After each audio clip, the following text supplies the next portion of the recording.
Okay, recording. Anyway, this, like I was saying, this is not really a class. This is just kind of me hanging. I mean, working, and you guys hanging out with me and give me some company. Hanging out high up. And we are high up in New York City. This is based on a famous photograph. You probably know which one is it.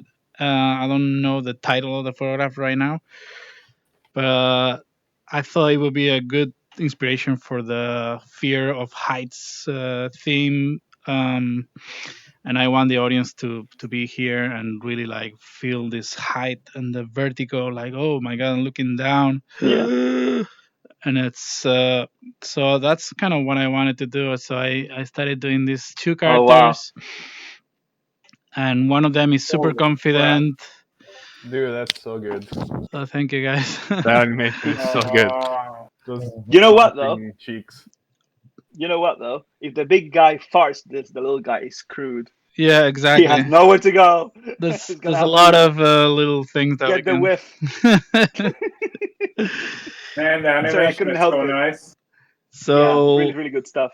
the idea, I guess I'll talk about it a little bit for the whole for the purpose of the class. Like the idea was like create two characters that are different, and the contrast between the two characters makes creates entertainment. No, it's this kind of like a basic entertainment thing that I know it works, that I've seen all over, in movies and animation. Just have two characters that are different physically and also different in their attitudes, right? In the way they react to things. So that creates some sort of entertainment to see that a relationship between two characters. So that's kind of the basis on this. And I started with a very rough. Let me see if I can play that without the rough version of it. I did it super quickly, and it's all motion captured, which You is mean puppeteered? uh You mean puppeteered, basically, right? yeah, puppet. I puppeteer everything there, like each part of the thing. Like the hand is puppeteer, the other hand is puppeteer, the jaw chewing is puppeteer.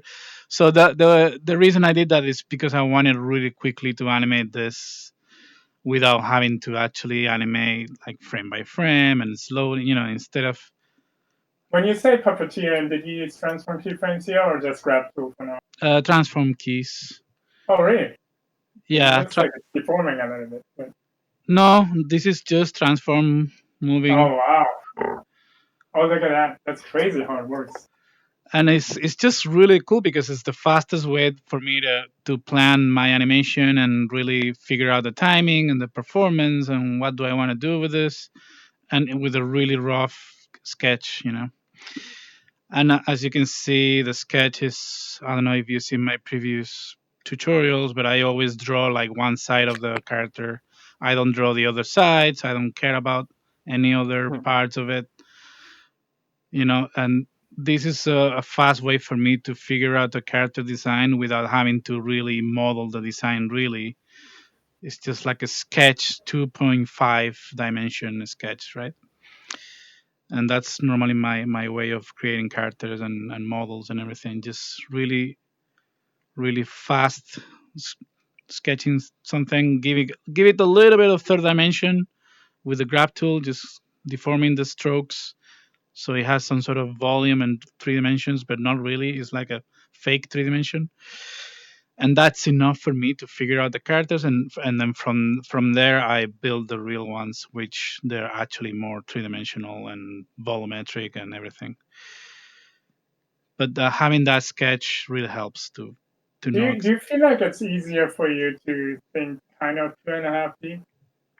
Like instead of like making the drawing actual like volumetric?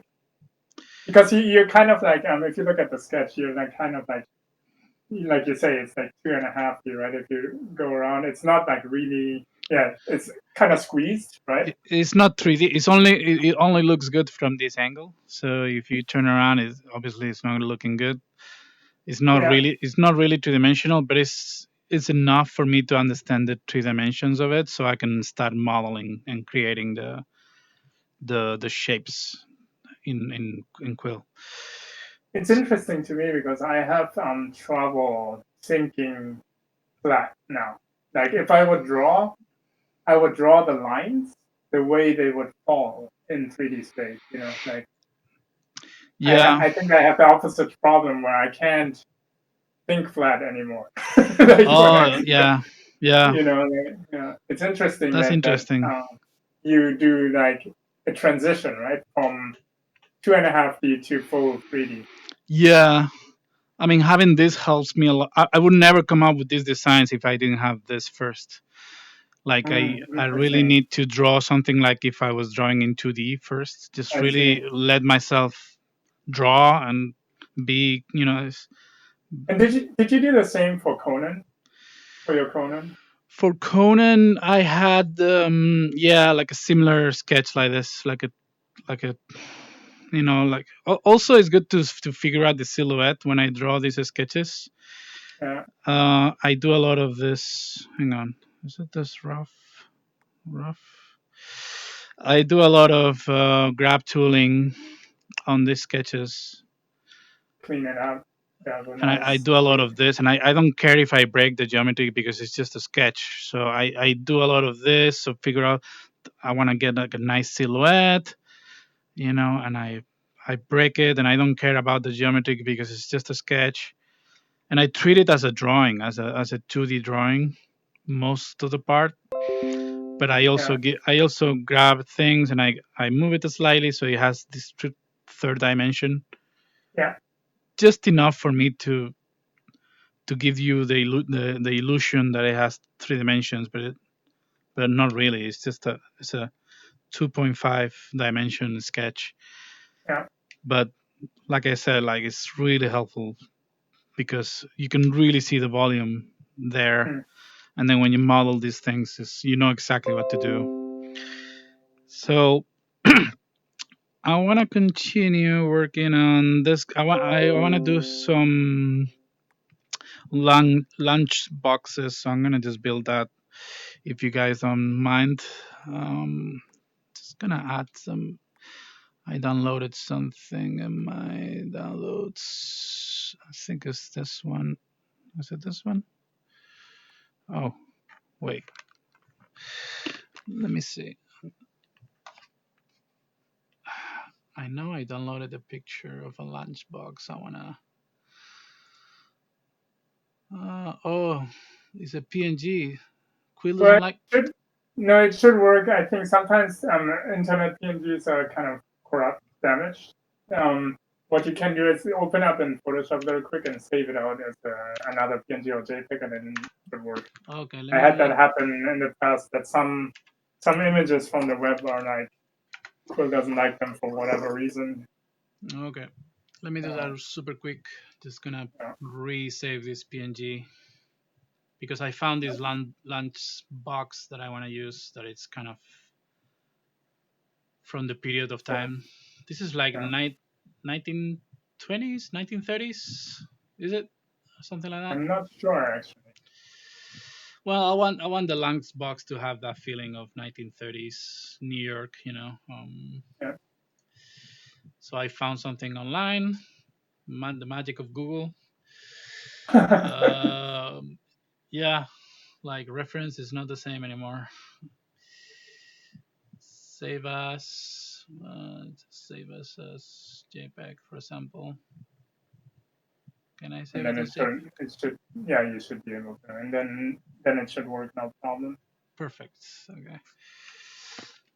Let's go back to Quill. And if you want, I can talk about a little bit how I made the If you see. saved it in the same folder, you can just go up one folder and then back, or back. Yeah, Yeah. there you go.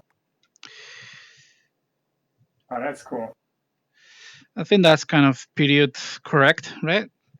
Yeah. More or less. I think I'm gonna put this inside of the city folder, and then maybe I can talk about how I made the city a little bit. Yeah, that'd be great. By the way, Soda Island guys, blown away. You guys rock. It's really, really awesome. I was like speechless yesterday watching it. I want to watch it more times to really catch all the details. Well, thanks. But it was really, really inspiring. Really cool to see it. I don't know if you Yeah, saw. we have Felix and Funi here from Studio Syra. We have Felix Felix. Funi. and Funi. Hey, congrats, Hey. guys. Funi, the one that wrote the Bible. So Oh yeah, your there's a world. whole backstory, right? Yeah. So yeah, basically, Soda Island started as a music project years ago, and then like kind of evolved into this VR series. Yeah, pretty exciting stuff. Felix Okay. does like insanely amazing environment work. Like it's so good painting environment, just painting stuff at a massive scale. I don't know how he does it, but yeah, And we have. Felix, you're using the Vive still, right? No, those times are over. Oh, okay. No more Vive. Because I was like, how are you doing this with like Revive? And like because I heard like so many complaints about like the controls are not the same, and you were like rocking it early on. So I was wondering, are you still using it? No, after I still used it on the Slushy music video, and then I bought the Rift. Oh, cool. My Rift S broke mid production. I've been using the Quest with the link. Oh, that's right. So it ended up weeks. breaking. Like I remember you posting something here. Yeah, I still haven't fixed that issue. I send the Rift back to get refurbished, I guess. Hmm. At least the support has been super helpful and very quick. But yeah, that was some tense moment. Yeah, for sure. Do you know? We can actually, yeah, we're gonna do a dedicated stream for. Oh yeah, for please. so we shouldn't like talk too much about it here. Yeah, that's it. Yeah, let's just save it for the next stream. But meanwhile, we're watching how Daniel is already almost done with a lunchbox. Yeah, you're gonna see me struggle a It's not gonna lot. be easy to bend that guy. Yeah, I don't think it's gonna be possible to do this, huh? If you make your tool bigger than the stroke, it should not bend like this. So if Oh, the if tool you mean if I make the tool bigger than this? yeah yeah. So now it should be rounded, more rounded. And then comes Yari saying how to make a perfect lunchbox art. Yeah, you know what? I'm gonna duplicate that, and that's it. It doesn't have to be super detailed, this thing, honestly. I'm just gonna improvise. You're gonna put stuff inside? No, no, honestly, no. I feel like this is like You a should last. you should put the entire scene inside the lunchbox. Wow, like that's an inception moment there. You got another Studio Syro guy. Who is over. this? Oh, Peter. I think he just woke up. Oh, Peter. Oh my god, I'm getting nervous now. These people looking at me. That's not how it works. Oh my god.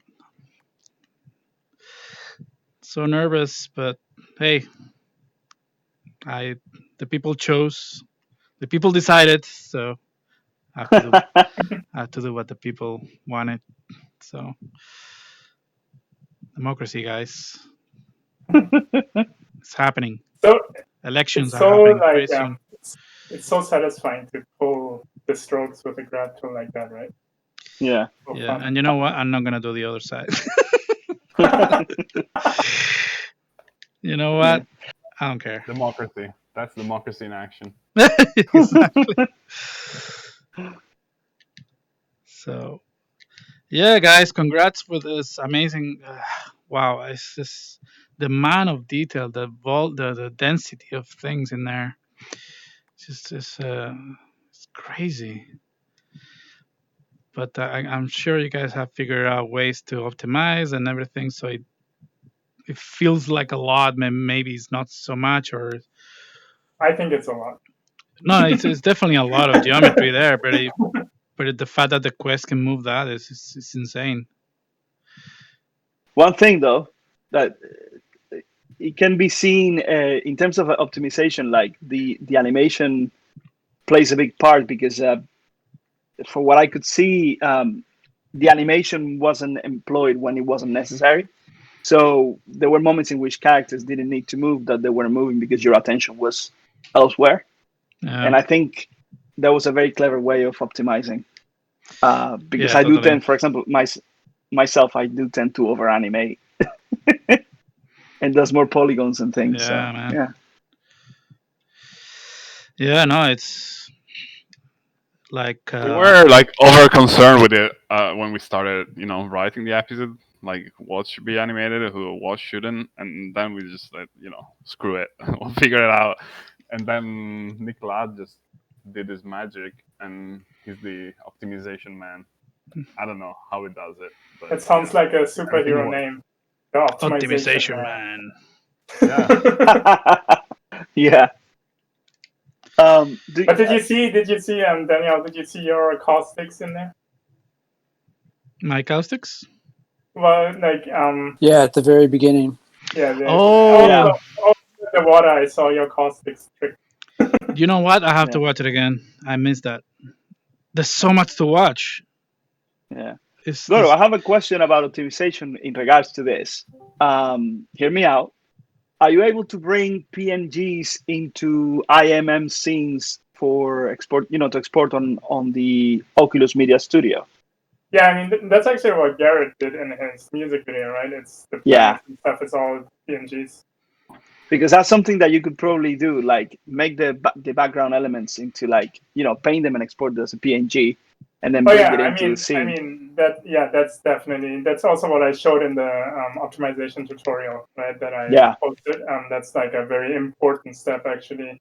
You Yeah. can do 360 PNGs. That's something I always do.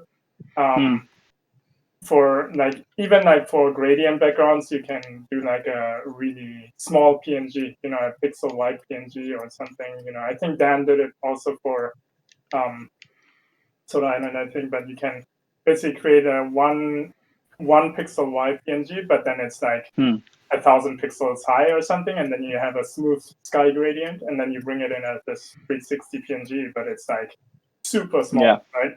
So yeah, absolutely. PNGs is like a lifesaver because you can save draw calls and polygons for sure. Just make sure they're not 4K.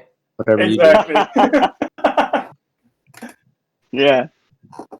Well, I think Kurt and maybe Garrett, you guys both had like crazy PNGs in your files 6K. once. Yeah. Kurt went all the way up to 6. I don't know, Garrett, did you have 8 or something? Was like... Yeah, I went to 8. I say 8. I said 10. I said 10K. We're starting the bidding at 10K. So that's why I put in the optimization tutorial. Just try to stay under 1K unless you see like the pixels. Then you should go higher, but try to stay as slow as possible because inside Quill they get uncompressed. So even if it's a JPEG, it treats it as a lossless PNG. And then you might have seen that your files, but your save files get super large if you have large PNGs in there. So if you have a 50 megabytes PNG, your Quill file will get 50 megabytes bigger. So and then obviously on a Quest, if you want to play back a 10K texture, that's gonna fly well, So yeah, I mean, if you haven't checked it out, check my optimization tutorial where I cover all the little tips and tricks. We have it here in the Quill tutorials section, but how you can optimize and but I'm looking forward to hearing also from Studio Syro and from Nick what they did, because there's probably a lot of stuff that I wouldn't have thought of. That would be a really good live stream. If you guys have time, I don't know how your schedule is and everything, but yeah. We're doing it next week, right? Yeah, next week. It's planned for next week, so we'll see. Awesome. Cool. Yeah. Democracy again. Democracy, guys.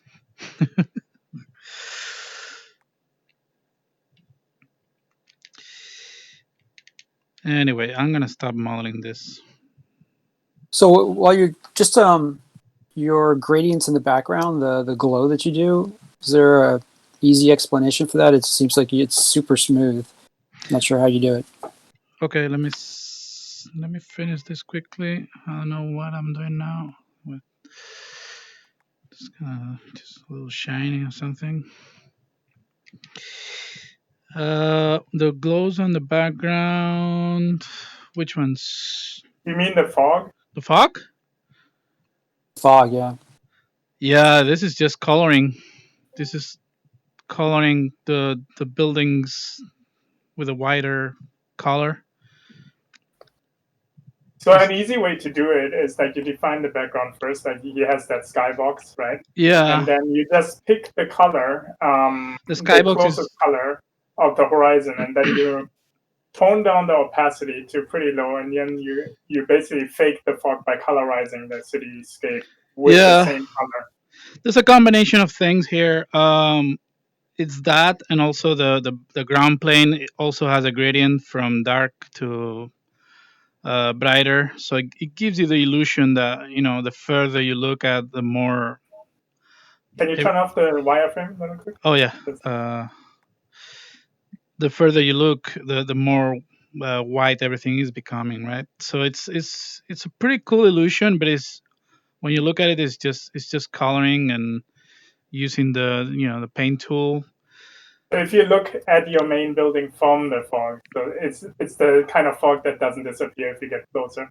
So if you reverse look. No, if you go here, you see the trick. This should be darker now because I'm closer, but it's not. And can you look back from there to your scene where you were? Oh, from exactly. Yeah, the reverse angle from the fog. Yeah, exactly. So there you can see how it's not working, right? So yeah, exactly. It's a visual trick.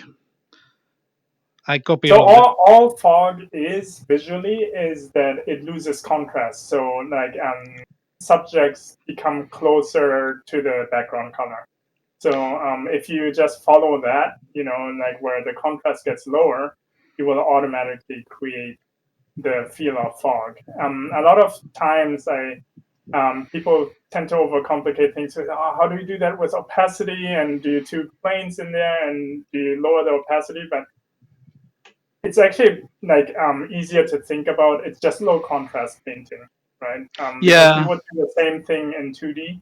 If you want to fake fog, you just see how low contrast it is. The buildings are almost the sky color. This color and this color are almost the same, but it's better different enough so you feel that there's a building on the distance in there. But it's a visual trick. That's great. Appreciate the explanation. Yeah, and the city, we can talk about it if you want. I believe I only created this group of different buildings. This one, this one, this one, this one. I think those are the individual different buildings that I did. And I think I did a row of 4, and then I duplicated that and I flipped it, and I added a couple of different details here, this, and then once I had this group of 8 buildings, I duplicated that, I mirror it, and so duplicating and mirroring and flipping, it makes the building look completely different, and then using the coloring tool, burn just a little bit of that so the color doesn't look the same, and just once I had different enough group of buildings, I duplicated, and I started to add like random burn strokes, like here, here, here, randomly, and I'll also burn strokes to get that feeling of like a little darker in the bottom of the building and things like that. So it makes it look like there's a bit of a gradient in there. And Like then you sprinkled some variation in there, right? and then I started to do optimization. So I created this level of detail buildings that are completely made with much more optimized. This is just a bunch of strokes, and instead of building individual windows, I just did the gradient tool.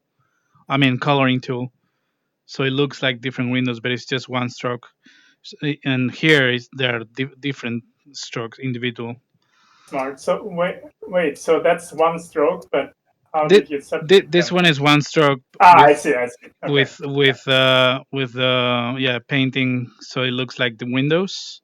That's super smart. And this one is actually individual stroke, so it looks more detailed, more high res. And this one is like a low res, and it has much less polygons than this one's over here. So I created a group of mid resolution buildings, and I sprinkle all around this area. So kind of I created like a gradually losing detail, more detail here, less detail here in this surrounding area. And then I made this kind of like midpoint buildings, like they're not even detailed or anything. They don't even have a backside. Oh, that's cool. And then these are the far away buildings. They're completely flat strokes. And I sprinkle all of that here in the very distance. Let's go to the very back wall down that way and make a left. To the left. Say it again. No. I think he's talking to someone else. Yeah. Oh, okay. So it looked like you had like childhood memory about that place. Oh, you lived in New York? No, I'm just never mind. I was just making a stupid joke. I got it. Okay, I'm missing out. The lunchbox is pretty massive, huh? Yeah, I'm gonna have to scale down a little bit.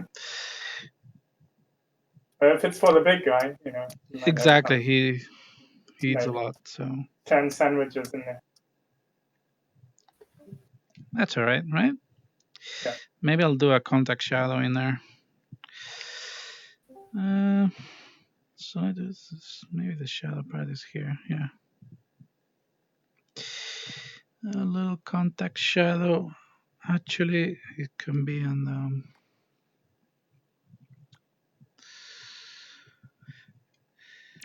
So yeah, I was pretty happy with the end result with the city. It looks really good. Question about the blocking you did with the transform keyframes and your sketch first, right? Is there anything you preserve from that for the final animation, or is it just a planning step for you where you will redo it with the actual models? You know what I mean? Like, do you preserve the keyframes at all, or you just do it from scratch again?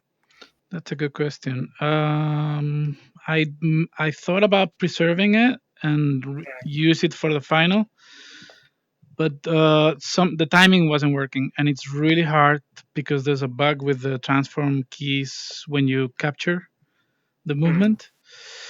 There's a bug where you zoom out and you don't see. I don't know how to explain it. Oh yeah. No, I know what you mean. It's like it's not rendering the whole thing. Yeah, it's this thing. Yeah. So it becomes really hard to change the timing and to do any edits on this capture movement that you've done with your hand, right? Yeah. Like all these keys, and you don't know which one is which, and I know you can multi-select, but sometimes the selection goes away by mistake, by accident, and it just becomes really hard to edit this. So I decided to reanimate it again. But Just- the reason why you do it in sketch phase is basically also to see how the designs work with the animation you want to do down the line, right? Oh yeah. And it's super fast to do a blocking animation with that. Oh my god. I wish I could do it at work. Yeah. I want this. Is it possible to do this? I don't know if I'm doing this. Maybe I can. Oh, hang on. Maybe I can do this. Oop. Oh, okay. I know what I want to do. I want to do this guy this way.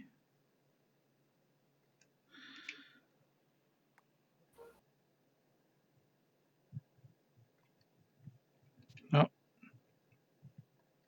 Okay. And I want to get.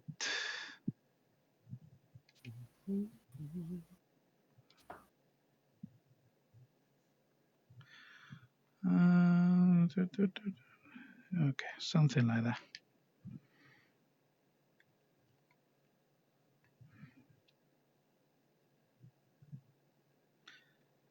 Oh no.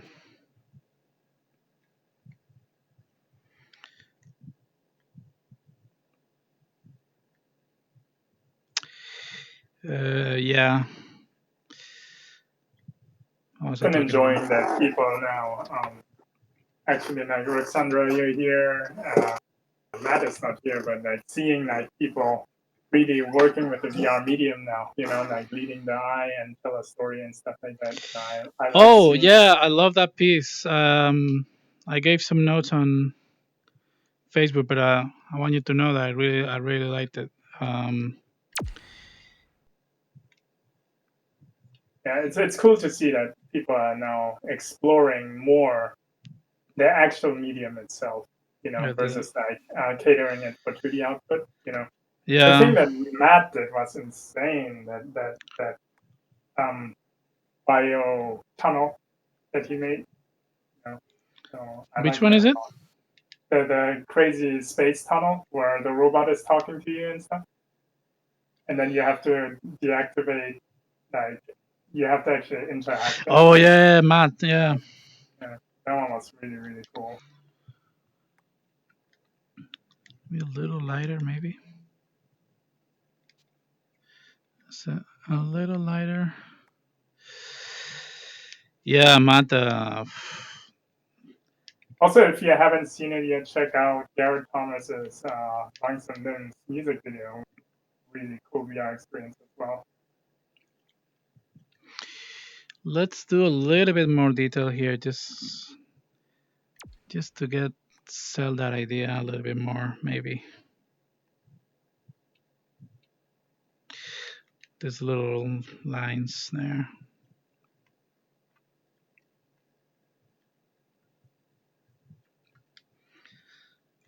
Maybe he has a name on the numpog. Yeah, here. Yeah, exactly. You have a name for the guy? Really, Cecil. I've been calling him big and skinny. So big is good. Get this. The big guy's gonna be called Cecil, and the skinny guy's gonna be called Butch. There you go. Cecil and Butch. Cecil and Butch. Wow. Okay. Let me do that. You know why? Because it's kind of like it's supposed to be kind of like subverting expectations. So Cecil is more more of a normal name, and then Butch is like the name of like someone that is really strong and macho. So naming the big guy Cecil makes him sensitive and soft on the inside. Is that with the E at the end? Yeah, with with just the no, just the L. Yeah, just the L on itself. Yeah, And a little heart in here, right? there you go. Nice. He's an ally. He's an ally. Yeah. Okay. Because it's very sensitive. I love it. So I think this is gonna. You know what? When you get two dogs and one big and one small, the big dog is usually more noble, more peaceful, and then the little dog is always barking on other dogs and people's faces. The little So that's kind chihuahua. of yeah. They're always trying to start shit. So yeah, Are you racial profiling dogs? Unacceptable. yeah. I think I am dog racist. Funny enough, now that you say like racist to animals, I was giving a class in USW, and I was talking about a scarab, like showing references for a scarab because they needed to model the scarab in Maya. And then I said to the guys, I think that's a scarab, but it could be also a cockroach. And then I said, like genuinely, I said, am I being bug racist right now? And then, they all started laughing at my lack of knowledge when it comes to bugs. But, it is what it is. Until you're reborn as a bug, and then you take it personally. Yeah, I wouldn't want to be discriminated. These humans being bug racist. But yeah. Yeah. I don't know what we're talking about. Decontextualization and managing Oh yeah, perceptions. Cecil and Butch. what's the other guy's name? Butch. Butch, like Butch. I think I'm going Like to butcher. this. Yeah. Okay, let me do the other box and let's do. Hang on. I want to get rid of this guy. That's good enough. Like Goro says, it's good really enough. Nice. Yeah, I say that a lot.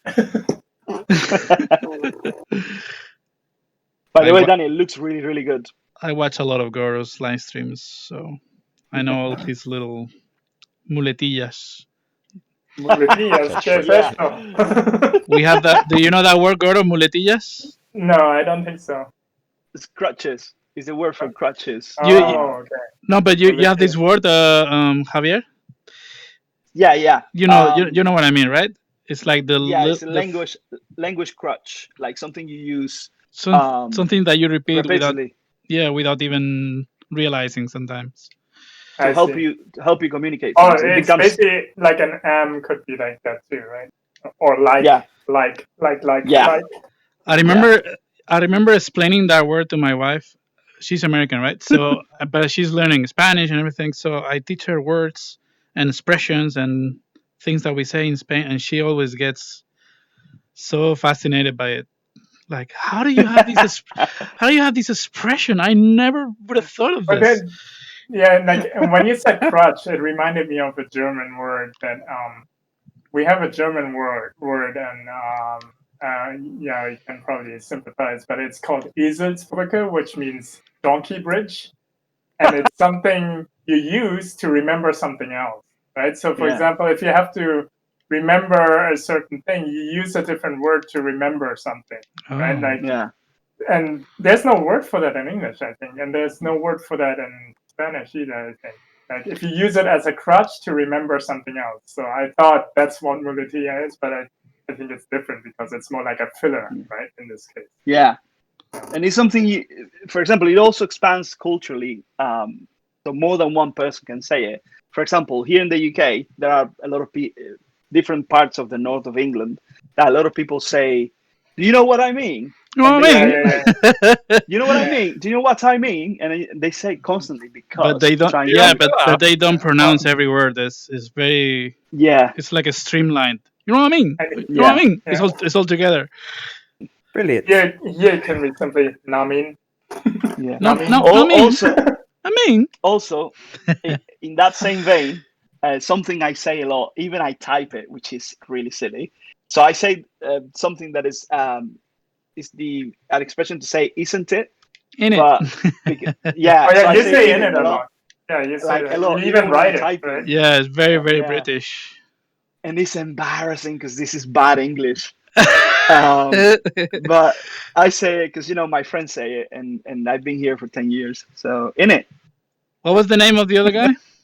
What was the name of the guy? Oh, Butch. B for Bravo. Yeah. UTCH. Like the butcher. Yeah. Okay.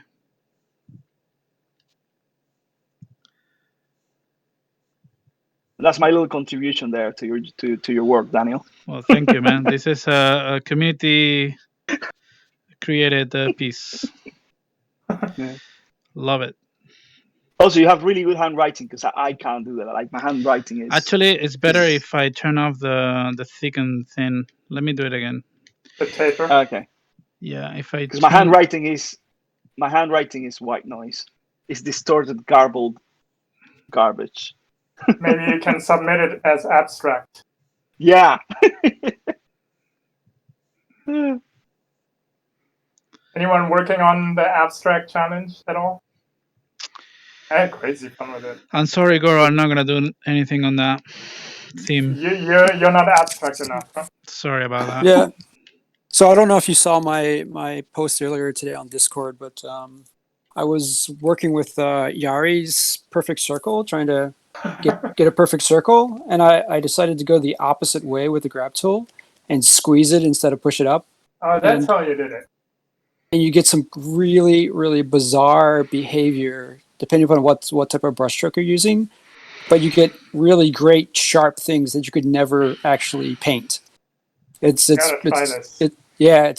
a huge opportunity there for like crazy shapes. So I guess your thing should be optimized enough too, right? It runs on. You can upload it, right? The piece that I have. Yeah. Yeah. That's like 4 strokes. There's nothing else to it. Oh damn. Yeah. And all of those different objects are, it's an iteration of the same 4 strokes. So you squeeze it down once and you get one shape, and you keep squeezing it down and down and down, and it just keeps changing into these different iterations of like these pointy, great like objects. Yeah, the great thing is like you can really, do a lot with this technique without like blowing up the poly budget. Like the latest abstract one I did, those are actually different kind of flower shapes, like, or whatever you call it, like those weird shapes. But I made, I think, 6 different ones with the same asset, but I rotated them in a different way and duplicated them in a different way. So I ended up getting like those crazy different shapes, and then I started designing that little music video by switching, like bringing in some of the motion graphics knowledge I have, like how to do like cool transitions and stuff like that. And then it was super fun and super quick to do. Like I wouldn't even know how to do that stuff in After Effects or something like that. But it's turns out it's a really good title design tool as well.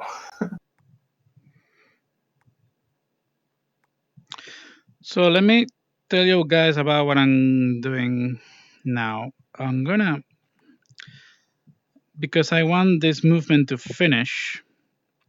So he does this kind of like look down, like ooh, look down, and looking down. Well, it should be better, but anyway, he does this, and then the idea is to hold that and turn it into a infinite cycle.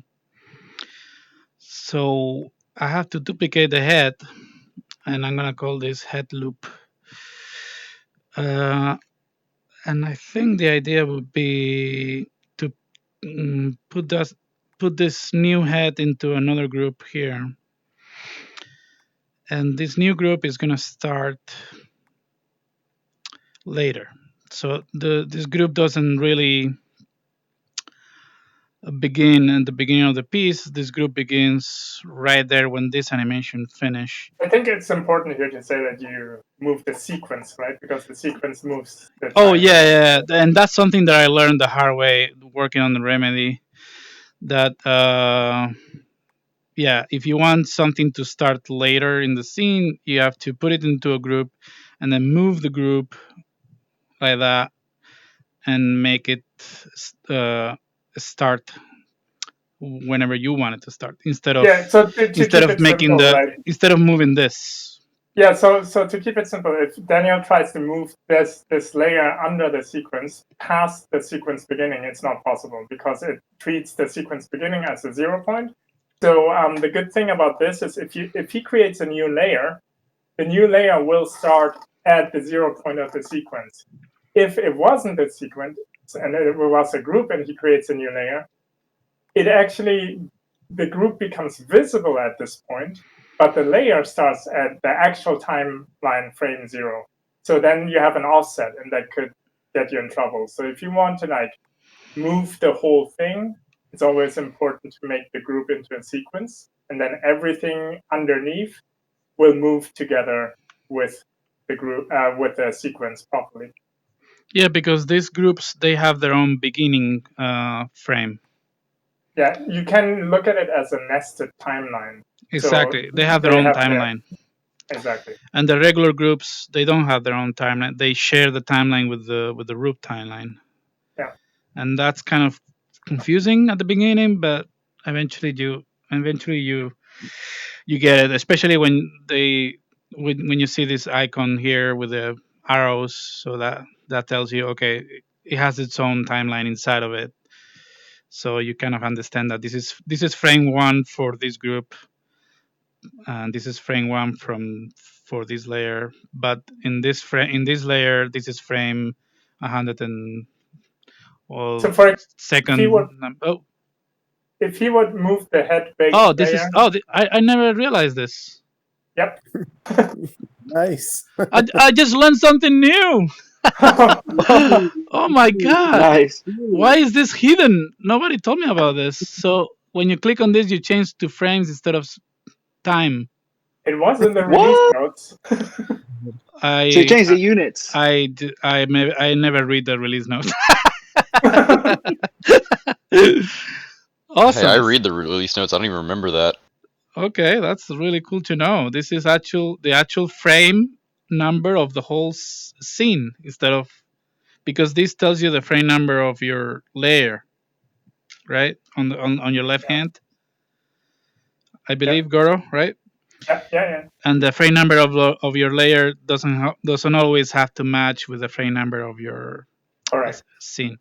Anyway, let's keep going with this, otherwise I never finish. You have 12 minutes left. But, no, I think this is gonna be a longer session today until my baby wakes up. Anyway, I want this to be a loop, so maybe I'll put it inside another layer. So that this is the one that I'm gonna use to loop.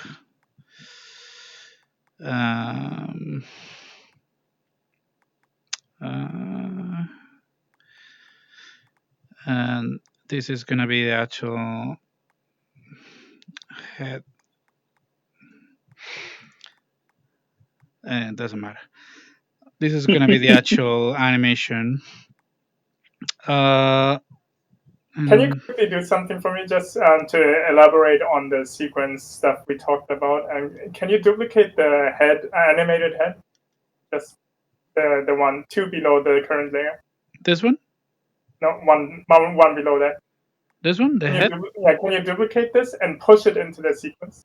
So duplicate it first, and push that into the sequence. You will see how it moved the start point to the beginning of the sequence. I just wanted to show. Yeah, and look at the number. What it does. Yeah. If you look at the number of the timeline here, this is frame number 1 for this layer. But then in the overall timeline, you have 141. But if I go here, head bake it, it's frame 149 of the same animation.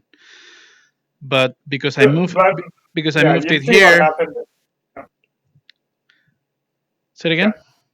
So basically, you see how it shifted the starting point to match it with the actual sequence. So it just moved if you zoom out in the timeline a little bit, so you can see both. Yeah. It just shifted it over because a sequence is its own timeline. So then, for the animation, it treats the sequence in point as the first frame. Yeah. Thanks. You can delete this again. Yeah, it's a bit tricky, but if you worked in the past with Flash, I don't know if anybody knows the animation program. Maybe it's animate now, but yeah, Flash. It's animate now, right? Well, Yeah. Adobe Animate. It needs to burn in hell as well. Because I learned my principles of animation at uni on my first year using Flash, and I hated it ever since. Really, I loved it, man. That Yeah. was a lifesaver for me. Media director. I love that one. That was before Flash. Really? I Yeah, didn't. like- That was before my time, I think. Damn it. Now you're making me old.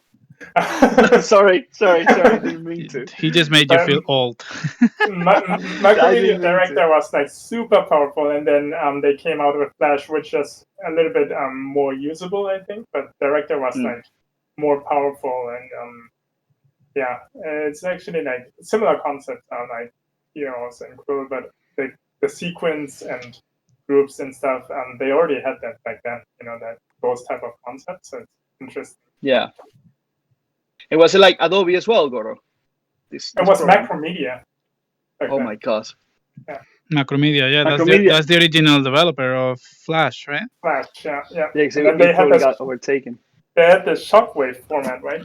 SWF. Yeah. Yeah. I did work in Shockwave on my very first year, circa 2014, all those years ago. 2014 is not that long ago. This is my first year at uni, because I graduated 2017, but I was already doing animation my first year, like for money. For money, you dirty. For money. Yeah. It was actually How you dare work for money? It was actually a very dirty business because I was doing graphics for wedding videos. Oh, I thought you were gonna say you were doing adult animation or something. You were certainly building up to that. I was also like, okay, listen, time to be honest here. Is anybody animated any adult stuff in this group right now? No, nobody. No. I have for personal consumption. Remember that everything is recorded in here, huh? Yeah, but let me elaborate. It was actually a woman that was supposed to. You don't need to elaborate, man. Listen, it was boobs without nipples, so it's Instagram. Like I said, you don't need to elaborate. Yeah, you're not making it better. Yeah, I tuned out at the worst part. I just came back into people freaking out. What happened? Okay, let's change topics. Cálmate, Javier. Cálmate. We need a moderator for these sessions, huh? Exactly. That's. Where was Tyler? Where was Tyler? Yeah, I was looking at Reddit. You were not paying attention to my live stream. To be fair, I have it on. I just have it on my phone. I'm constantly looking up and down. All right, Tyler. I'll remember this. I remember. I'm this, paying Tyler. attention. I'm paying attention. I could give you the play-by-play. I could give you the play-by-play. Every single point. The first thing we did, we talked about all the different things in the scene. You broke down how you do it. No. I'll do it. And I just muted Javier. No, just kidding. I'm only pulling your finger, guys. It's all good fun. Oh, I'm doing this without. What an idiot. Sorry. It's hard to work and talk. It's hard to walk and talk at the same time, guys. You're doing a good job, though. Like, it's definitely a skill you have to develop, right? Well, that's the thing the one thing that I miss in not going to the studio, to the building, is working and talking. Sometimes it's so much fun to just you're doing your scene, but at the same time you're kind of talking crap with your friends and in the office. And coffee breaks and stuff. Coffee breaks and talking more shit about people and everything. And conspiracy you get theories. Free coffee in the studio. We got free coffee in the studio, so. Oh mate, that is lush. Let's see. I would drink all the coffee and leave nothing for no one. How many cups do you drink, Javier? Dude, that's I'm not thinking. good for you, man. Oh yeah, no, 100%. But because I don't do a lot of drinking and I don't smoke or do drugs, coffee is kind of like what I fall on. So I normally drink like 4 cups a day. No way. I'm not even kidding. Like, and that's double espresso shots, right? Because I have a machine at home, like one of those barista professional machines, and it's rock and roll. But my dad, he drinks about 5 a day, and he's 61. But can you actually sleep?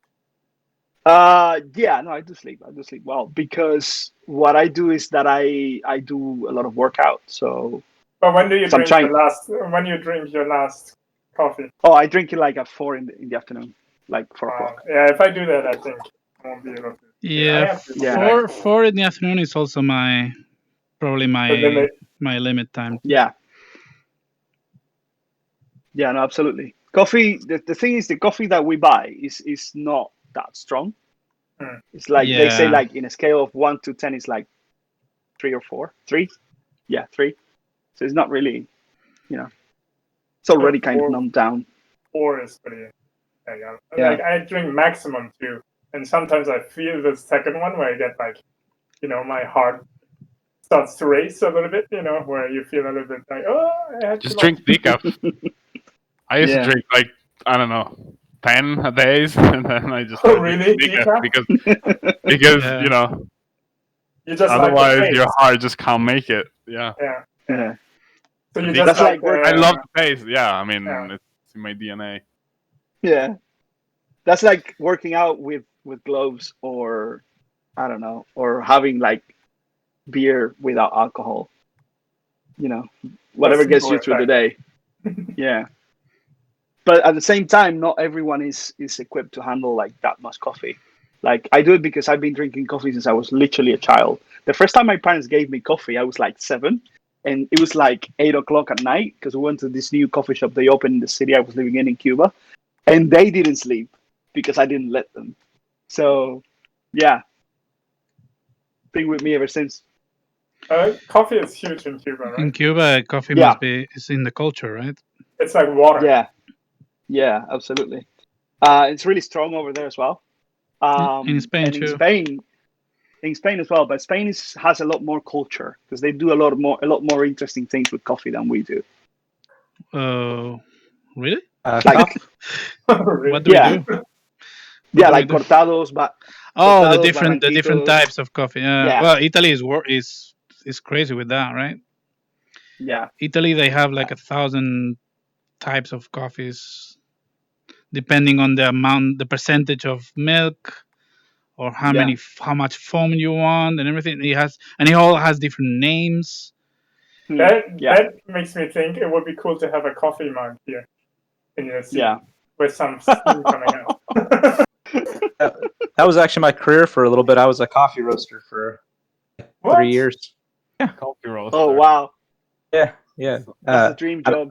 It was, but I still have problems. I drink. You guys are making me feel bad because I drink like probably like 5-6 cups, and then later in the night I usually switch to something harder, like an energy drink to keep going. Made you give it all up? Would I give it all up? Yeah, why'd you give it all up? The coffee roasting? Yeah, you had it all. Some people work to drink coffee, and some people drink coffee to work, man. I have worked as a barista, and my sister has a chocolate shop, and she sells like really like she does those coffees, like to for take away and drink in and all that. So whenever I go visit her, I demand chocolate and coffee at the same time. Well, I don't demand. She just we just chat, and she just bring it and sits down with me. And you force her to. I'm the big brother, Can I get some free coffee, please? my experience with coffee is just. What's your favorite coffee roaster around the Bay Area? Do you have one? I mean, of course, my own. No. Actually, I don't really have a favorite. I mean, I go to like one of my local shops called Flying Goat, and they usually have a pretty good roast over there. But do you know chromatic coffee in San Jose? Chromatic coffee. Yeah, I've heard of it before, but I've never tried it. And that's the beans that we get always. They're like really good. Wow. Chromatic. Chromatic in San Jose, yeah. Damn. I when I was certifying, when I had to get my certification, we drank this one Ethiopian coffee. I think it was called Ethiopian Nikisa, and I would say that was my favorite roast I've ever had in my life. Yeah, I've never had something quite like it. They over there is like a religion to them. You can't roast past late, or they freak out. I love light roast best, actually. Yeah, same here. I love coffee. But the thing is, it's hard to get good coffee here in England. Because most of the coffee is Italian, unless you go to a place like Starbucks and they sell you different beans. Like, I imagine in the States it's the same because that's how they started. Where are you based, Javier? I'm based in Bristol, in England. Oh, right. Yeah. I'm originally Cuban, but I've been... You should try Café Kino. They have great coffee. Yeah. Do you know that place? It's close to where my sister has her shop. Yeah, I go through there every now and then for live drawing classes. Nice. Well, not classes, like sessions. Right. Yeah. It's kind of like in the funky part of town. Have you been to Bristol? Yeah. I was actually about to move there. It might still happen. I'm in London. Oh, is that funny? Oh, yeah. Yeah. I remember you told me. Yeah. Oh, yeah? Sorry, I didn't recognize your voice. It's all right. I forgive you. Coffee there is really good. Funi, where are you originally from again? I'm from Italy. You're Italian. Okay. I'm from the mountains in Italy. Yeah. So you know all about coffee then? Not really, because I come from the weird part of Italy, like the part without the culture and the good food. Yeah, just like a hole in the mountains. Oh wow! Right at the edge with France and Switzerland. When did you move to the UK? 10 years ago. Okay. Same as me. Cool, man. Crazy. What else do we have here from the UK?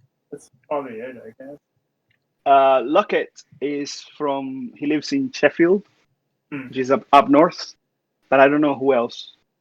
I don't know if he's I mean, right now, live in this. In the chat? Oh, in the chat. We have I think that's it. 2 from Germany. Well, Yari is in Belgium. Right?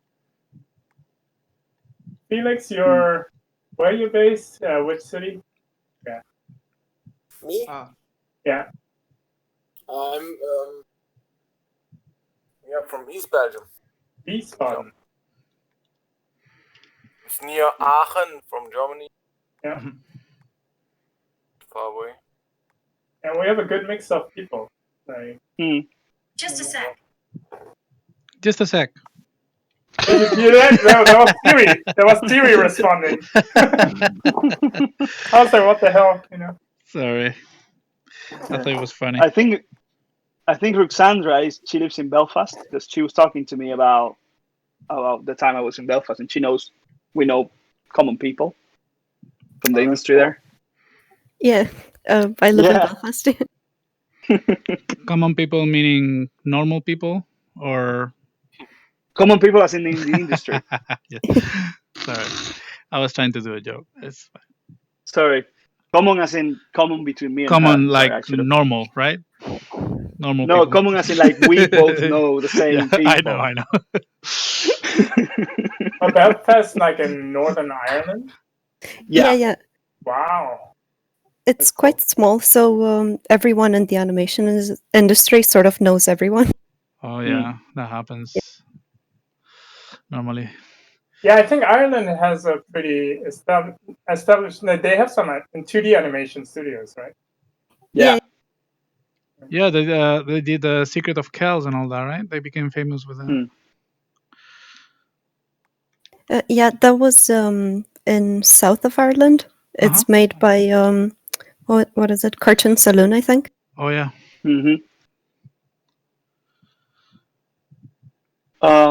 The company I was working there has offices in both the north and the south. So the mothership base for the company that I was working for is in the south. But there's a lot of stuff happening in Dublin, either with CG or 2D. So there's a big movement. Do you guys know who Don Bluth is? Yeah, obviously. Okay, so Don Bluth in the 90s, he started like a lot of the animation industry in Ireland because he went 5-0. there. Yeah. So he was kind of responsible to, in a way, kind of open up the animation industry. So it kind of grew from there. Yeah, it's classic, man. Yeah. The Disney. He quit Disney and he took some people with him, right? I think so. Yeah, I think that's how it went. When I was working in Jam Media in the company I was working in Belfast, one of the guys that was working in effects, he was like 50, and he worked when he was like in his early 20s. He worked in Thumbelina as an effects assistant, and I was like, this is hardcore. Oh my. Yeah, was it hard? He says no. I mean hardcore as in like that's pretty cool that he was able to do it. He said yeah. he was doing basically 2D effects essentially. Yeah. Like it's like his first job. Before we had particle systems. Yeah, he was actually he was telling me because the effects he was doing them in Houdini, so he was doing a lot of like high end effects. So he said that he had to kind of learn through the years in order to kind of continue working. That's pretty cool, man.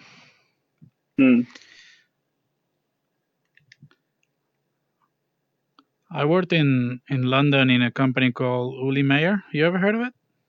Ooh, no. Maya. Yeah, he's amazing. Yeah, such a nice guy, man. He was German Disney background legend. Yeah, he's a German guy who moved to London. He basically built his own studio in there. He managed to get a lot of footage to work on. Well, he worked on the Richard Williams studio first as an animator, and he did a bunch of stuff on Roger Rabbit. Oh wow! On the big movie with so he animated Eric Daniels. Eh? With Eric Daniels. With Eric Daniels and Tom Cito, Fraser McLean as well, Eddie Goldberg, and all these crazy animators. Yeah, Art Babbitt and all that. Anyway, he became like a superstar over there, one of the best animators in that team, and he built his own studio in London to create basically something that looked like Roger Rabbit, like live action mixed with super quality 2D animation. And he was famous because he always wanted to animate everything on once. Oh wow! Like to match it with the live action, because that's the technique that he learned to animate in Roger Rabbit. So he had this project with a live action mixed with animation. So he built his reputation doing that kind of really polished animation into the.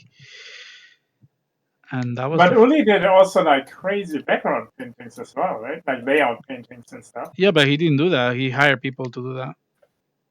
Oh, but he was super capable in that too. No, I'm confusing him with Hans Bacher, right?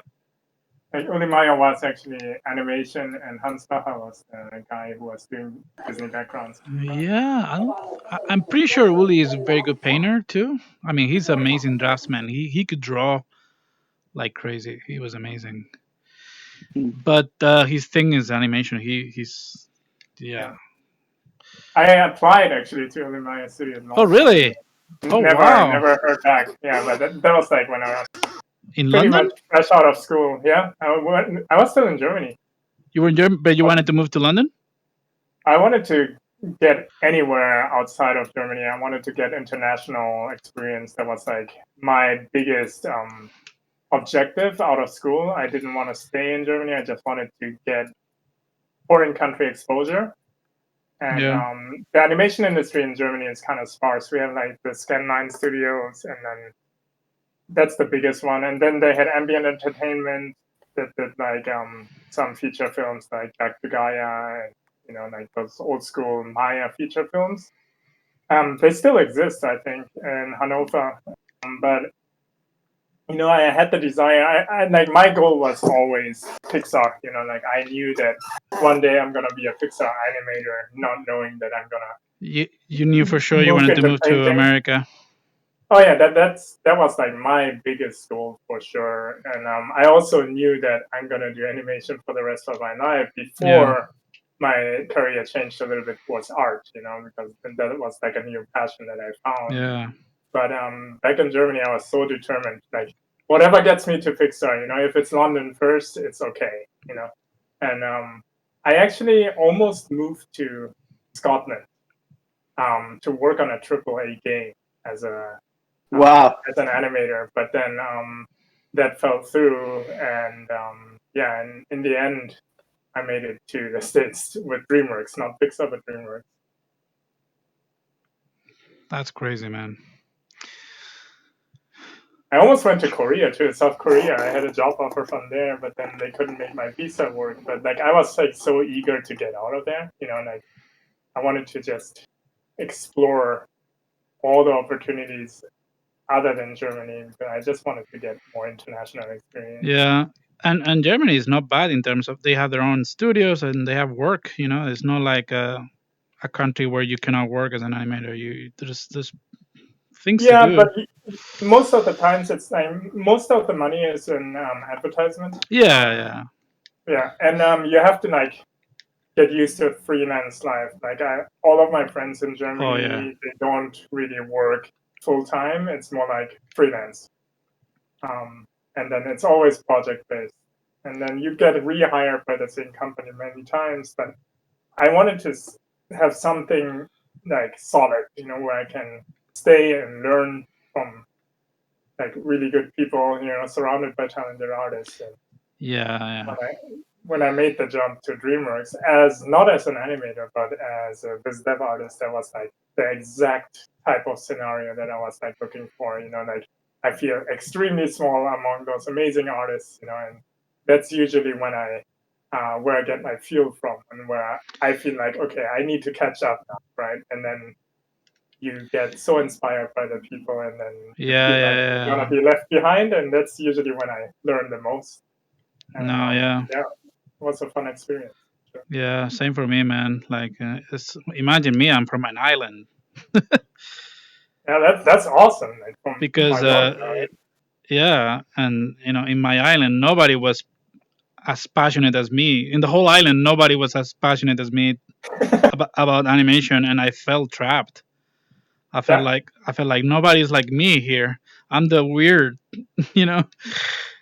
So what was your steps to get to Disney? Like, the island also. To the island. Yeah, basically, I was like this odd guy that I was really passionate about animation, and none of my friends were that passionate. Like I have friends, we geek out and we talk about animation, but most of my friends were more like into comic books, and that's what the thing that they wanted to do, or drawing comic books or drawing illustration or things like that. But a lot of people thought animation was just too much work. Too many drawings, and you have to repeat the same drawing 100 times, and So you were doing 2D animation back yeah, then? we're talking about the 1990s. How old were you back then? We're talking about a long time ago. There was no Pixar. When you started animation and being interested, how old were you? Maybe 18 or something. Okay. Like that. And then at that point, did you know that that's what you're going to do for the rest of your life? I was pretty sure that's what I wanted to do professionally, because I could spend hours and hours doing that, and I didn't get tired. How did your parents react to that? Animation or just drawing? Yeah, because for them it's the same thing. For them, your desire to making it a profession, were they supportive, or were they like, hey, come on? At the beginning, they were kind of like skeptical, like, yeah, you can study this, but you know, or they were thinking that I was gonna get a designer job, something related to architecture or something.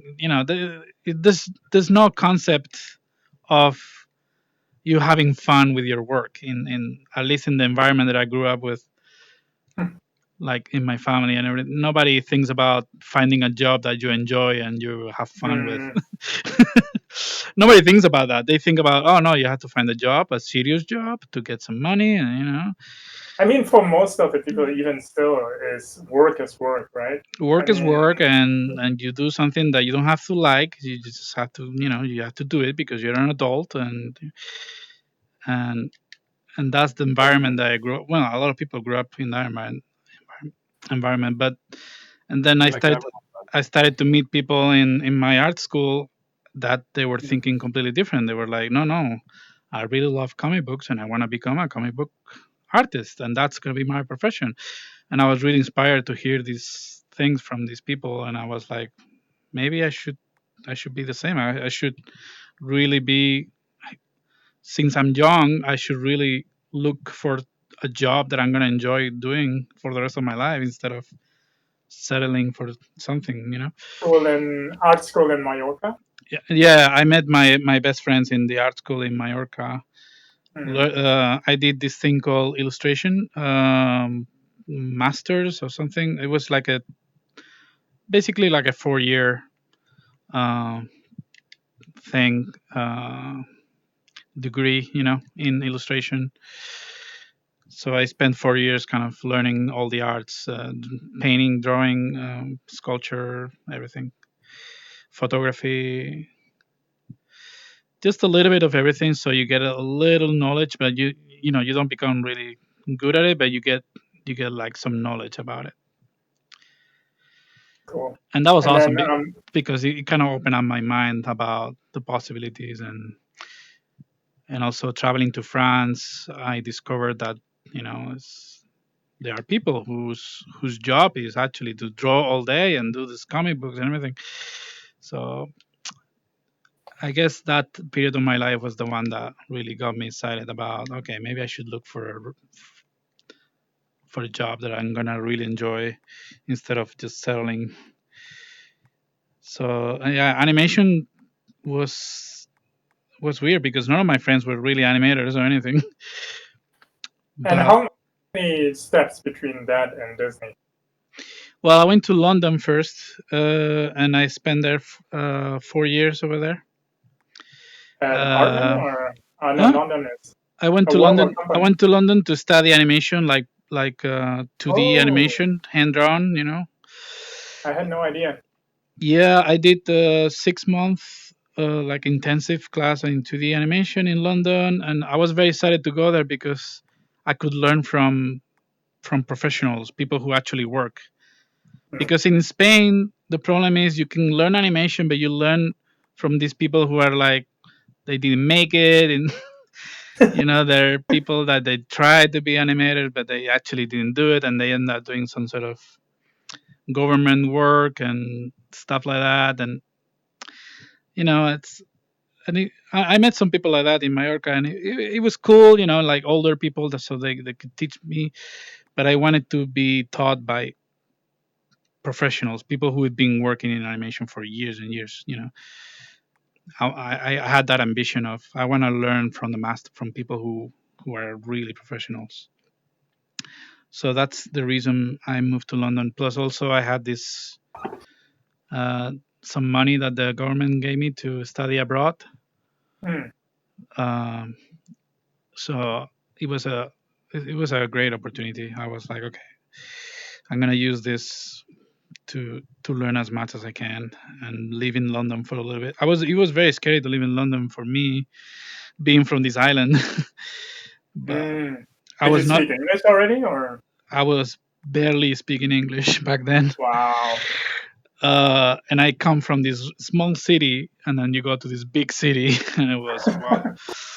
So you can imagine like the shock in the system. It's still an island, though.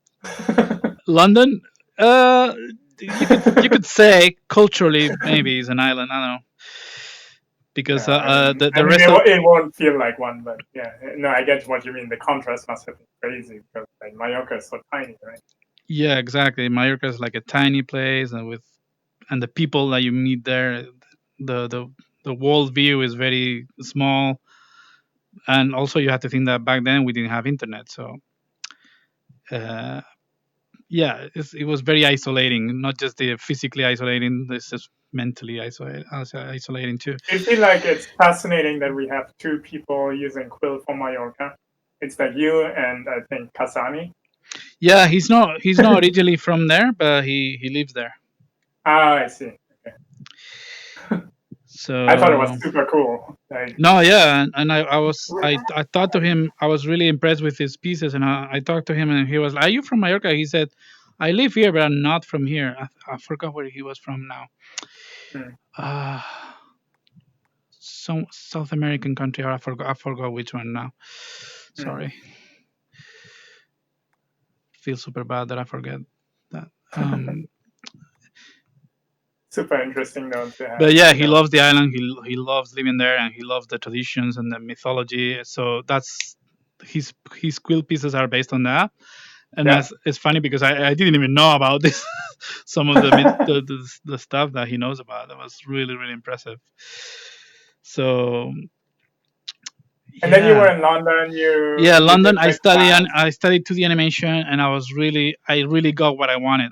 Which is meeting people who actually worked in animation for many years, in hand drawn, and kind of absorb, and learn from them. And I was Is super that where I you was met super Uli happy. Maya as well? Or? And that's when I met Uli Maya, because one of my best friends, he was working there as an assistant, and he told me, "Dude, you should come to Uli Maya studios and show your drawings. I think he's gonna like them. And even your flipbooks, you can show your flipbooks, because I had lots of flipbooks That's so cool. like this. You still have them? And it's funny because I would take them with me to London just to show people, like, look, I can animate. Because back then, that's your demo reel, you have right? to imagine a world where there's no smartphones. And the only way to carry animation is on a VHS tape. Yeah, I can relate to that. I still have a VHS demo reel. So flipbooks were the most portable way for me to show, look, I can animate. Look, I did this animation. It's like your mobile portfolio. Yeah, it's like a way to show off something that I did. And my friend told me, you should show your flipbooks to Uli Meyer. And I was really like, oh, I don't know, man. He's gonna think I'm an idiot. And he told me, no, I know the guy. He's super nice, and he's gonna appreciate it. And I did. I had an interview with the man, with Uli. I mean, at the time, you can't imagine. He was this really famous guy, and his studio was one of the best in London at the time. The Roger Rabbit name was attached to this studio, right? So I was super like nervous to show him my drawings and my stuff, and he looked at it. He was like, yeah, yeah, that's good. Oh no, yeah, you can. He talks like he has like really deep voice. Yeah. I forgot exactly the words he said. He said something like that. Something like, "Yeah, I can see you got it. Like you got it. Yeah, you got the talent," or something like that.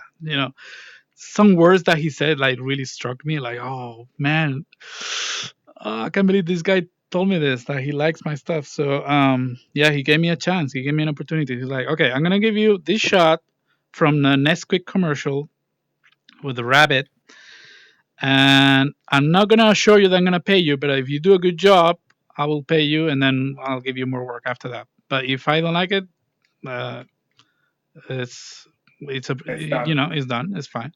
Wow. And I was like, okay, I'll do it.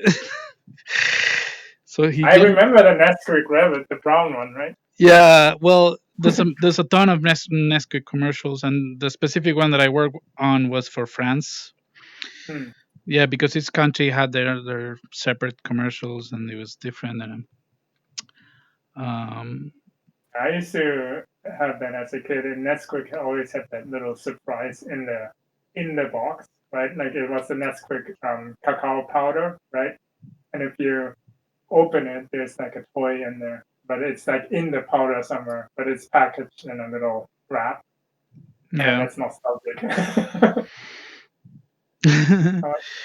So yeah, One question. I did the test and he liked it, and that's it. That's the end of the story. Nice.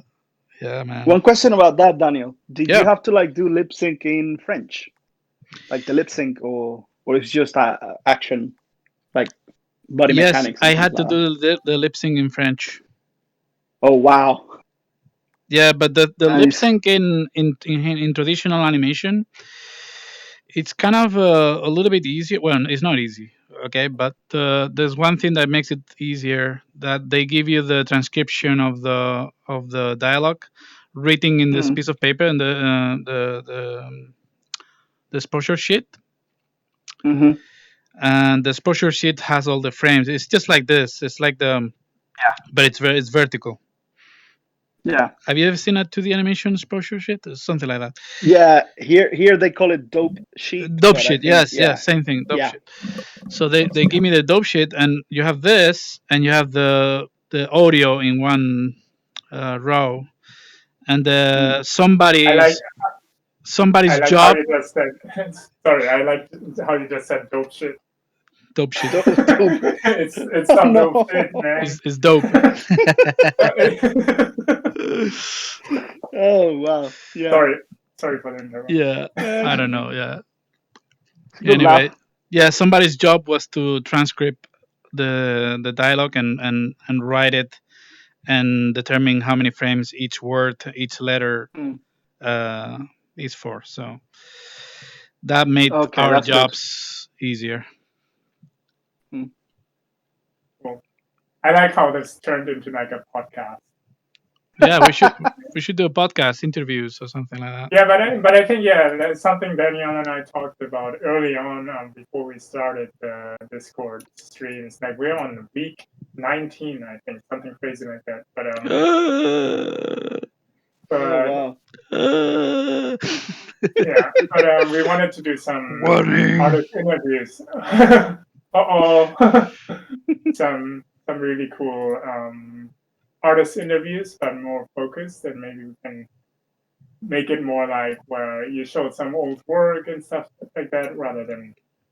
I kind of like this fireside chat type of thing where you just paint and animate and then you talk. That's kind of cool too. But we can also do more focused stuff down the line where it's more like artist profiles, and then we can talk about where each one of us comes from. Stuff. I think that would be super interesting.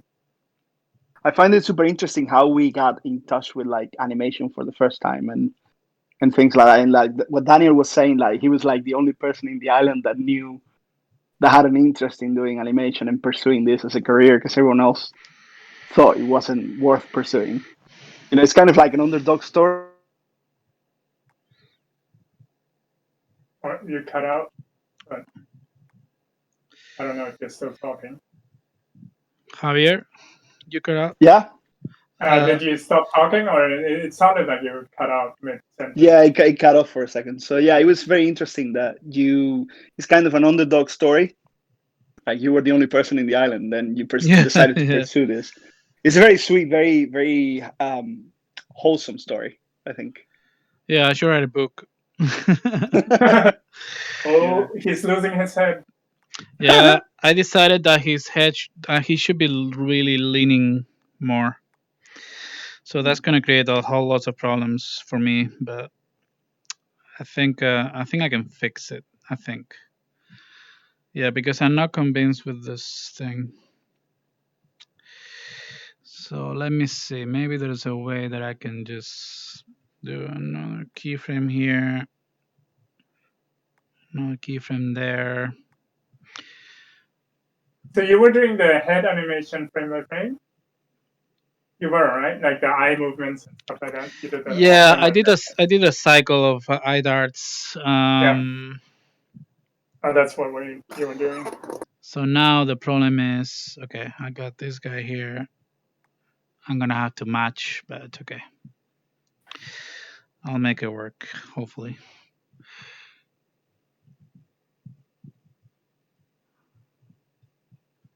So, Daniel, whenever you did the animation test for Nesquik, did you have to do it right there on the spot, or did you have time to prepare? Oh, that's a good question. I did it right there in the studio. He gave me a table, an animation table, and he told me, "Okay, you can work on this, and see how you do it." But yeah, I did it right there. So it was basically a test. It's before like a, before starting to animate, I did like it's typical in 2D animation. You before oh what's going on? Whoa, that's not good. what happened? I don't know. What the hell? Where are you going?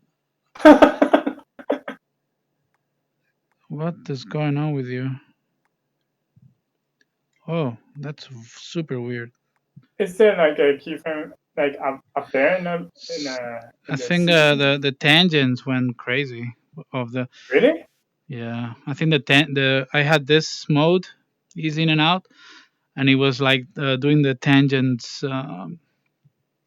I've never seen this, and right now it's not happening. Look! It's still happening. Right? Look at that! It's What? doing it. It's doing it again. You see the That's previous so strange. the previous frame. So strange. I've never seen this happen. Is That's it because strange. I'm not on record mode? Maybe. No. That shouldn't matter at all. It's something. Whoa! Off. Whoa! What? Is there any keyframes in the parent sequence? No, right? No.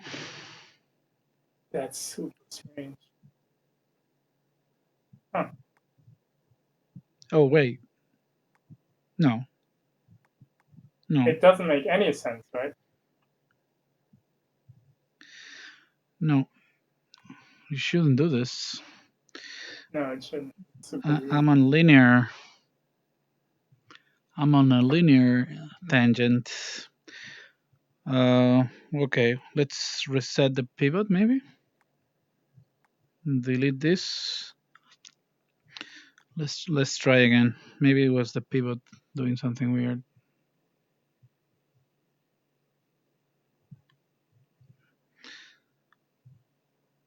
Okay, that feels better. Weird.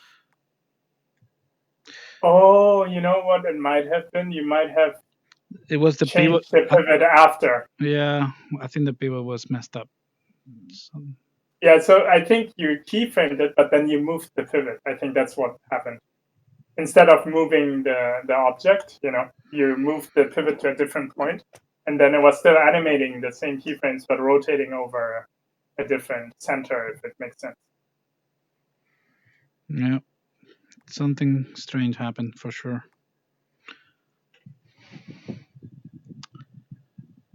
So now. So coming back to the Nesquik story, that was basically your test into the company. Into Uli Meyer, yeah.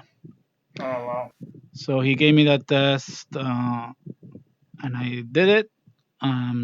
He liked it, so he gave me more job. So I started freelancing for Uli Meyer. How long did you do that? Well, it was like very on and off, like project based, Anytime he had But you were living in London at that time. Yeah, I was living in London. Yeah. May I ask about that, Daniel? How long was it? Was it like a shot that you had to animate? Yeah, one shot, and then All he right. gave me. And how more, long was it? And then he gave me more shots after that. After he saw that I was able to do it more or less. And man, that was the time there was no digital. So you had like a light table and stuff, right? There was no digital line test either. Oh wow. So I'm old enough that I can say that I did line test with a beta machine. Oh wow! Filming every paper one by one. I did that like once, but it was like a camera. It wasn't really like it was just like a Nikon camera, and we would shoot the. But I did like that on my first year of university, and then I never looked back into the animations. I went straight into CG.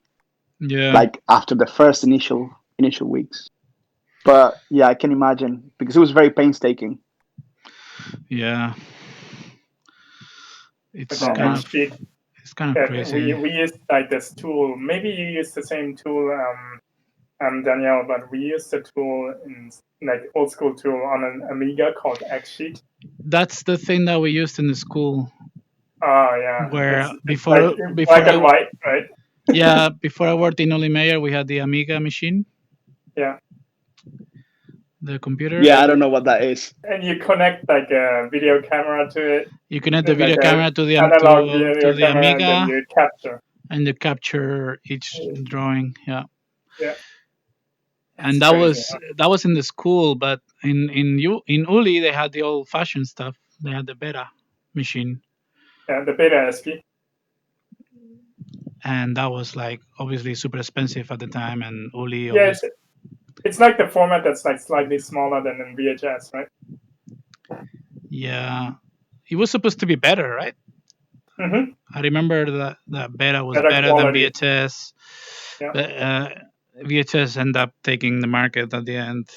What a crappy format, huh? VHS lived for so long, but it's really so bad. terrible. Yeah. I know. Wait, when did DVDs release? DVDs was 2000 or something. Yeah. And then came HD DVD, which had a lifespan of like a few months, I think. And then Blu-ray kind of, I don't know. Is there still Blu-ray releases at all? Disney is stopping the Blu-ray releases. Really? Lately. I think the next movies are not going to be Blu-ray anymore. It's all streaming. Makes sense. Because they have Disney Plus now, and well, in Japan we had that popular format at some point called Laserdisc. If you guys remember those. Laserdisc, you still have it? Yeah. No, but my aunt, my uncle had it, Laserdisc player, and Laserdisc looked like records, like vinyl records, but had CD-ROMs. Yeah, exactly. Yeah. Wow, I never saw any of that. Yeah, it was mostly popular in Asia, I think, specifically in Japan. And yeah, they looked like record albums, like vinyl records, but it was just all shiny, just like giant CD-ROMs. And another format that made it big in Japan, but didn't really come over to the Western market was minidiscs that I really liked. It was pre-MP3 players, and it's funny because the first Matrix movie, those discs are just mini discs because they look kind of cool. Those little plastic discs, they look. Oh, I remember that. Didn't that transfer to the PSP, the PlayStation? Yeah, I was gonna say. I'm pretty sure the PSP had those. I'm not sure actually. I think Sony really wanted to push that format with the PSP. It was funny really because like, nobody knew about those mini discs, and around that time when Matrix came out, but in Japan it was already like a thing, and I had I think 3 different mini disc players, and then when I watched Matrix, I was like, man, that's so lame. They didn't design a disc; they just used mini discs. Yeah, I got to buy a couple of those like when I had the PSP when I was living in Tenerife in Spain, and the USDs with movies on them were rather expensive for what it was, and I think that's probably one of the reasons that people didn't, at least in Tenerife, people didn't buy them that much.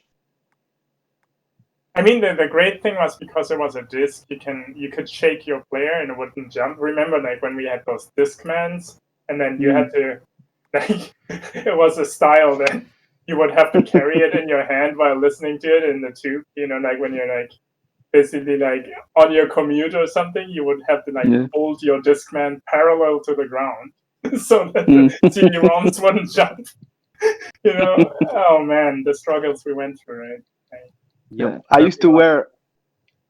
Trying to counteract the movement of the school bus so I could keep listening to my music. Yeah, the CD player. Yeah, you had to be a gimbal, right? Like for the CD player.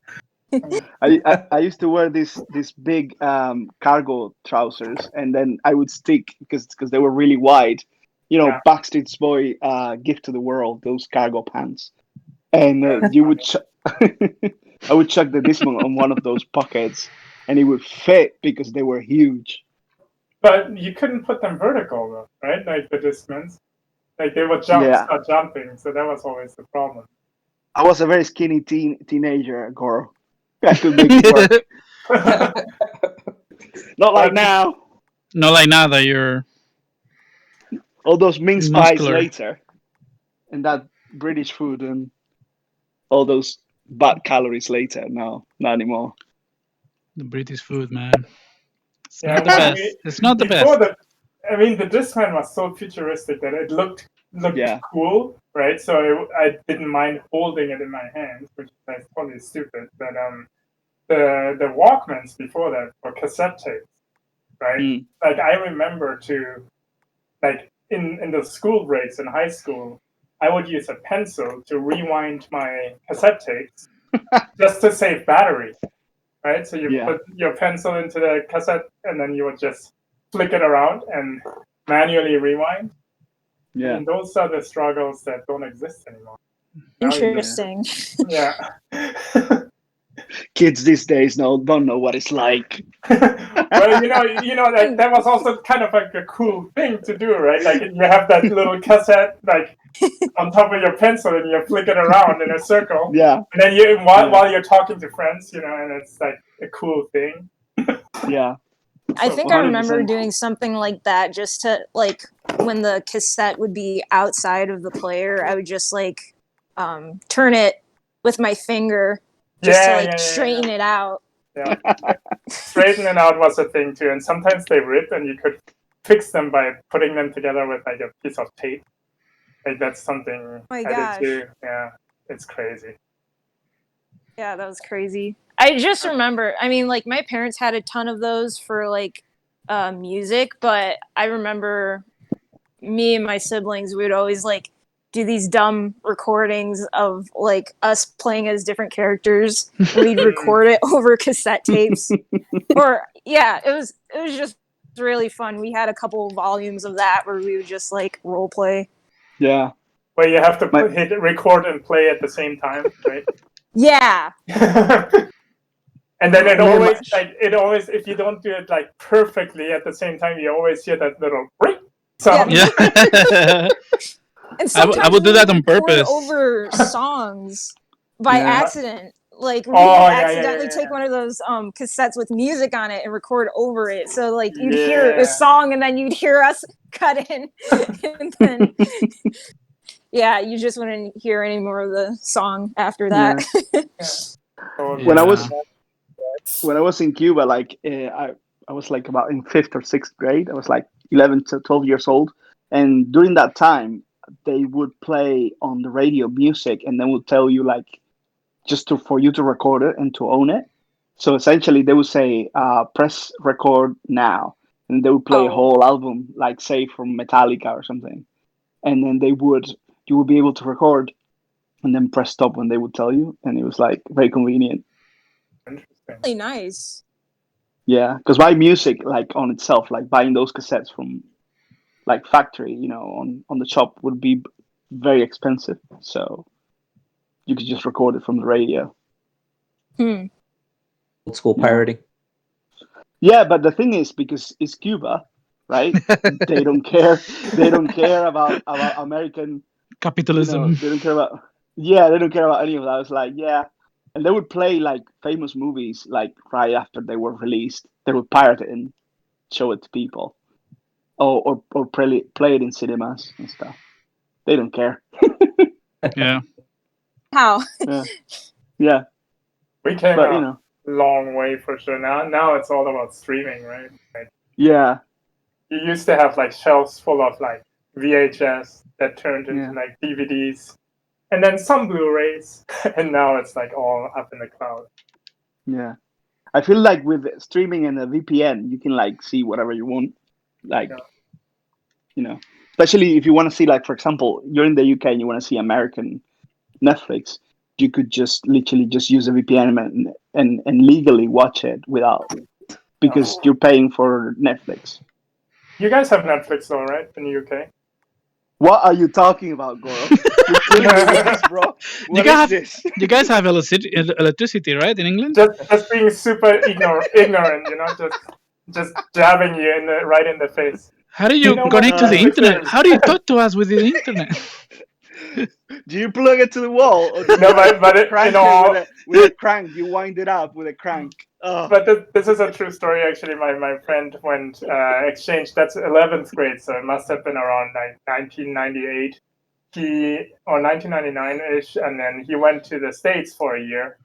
And the first thing he was asked by his host family is like, "So this is a phone. Do you guys have phones in Germany?" It's like you can connect with other people. He was like, "What the hell? What are you talking about?" That's crazy, man. Anyway, I think that's you laugh all. though. Yeah, we're 11:47. So. Is it 2 hours already? Wow. Not yet. No, in 13 minutes it is. Okay. So I think I'm gonna be done with this. I wanted to make sure that the big guy gets it and ends up in a nice pose at the end, and hopefully motivate the audience to look down. And that's kind of the goal. Kind of make Will the you audience. have multiple spawn areas?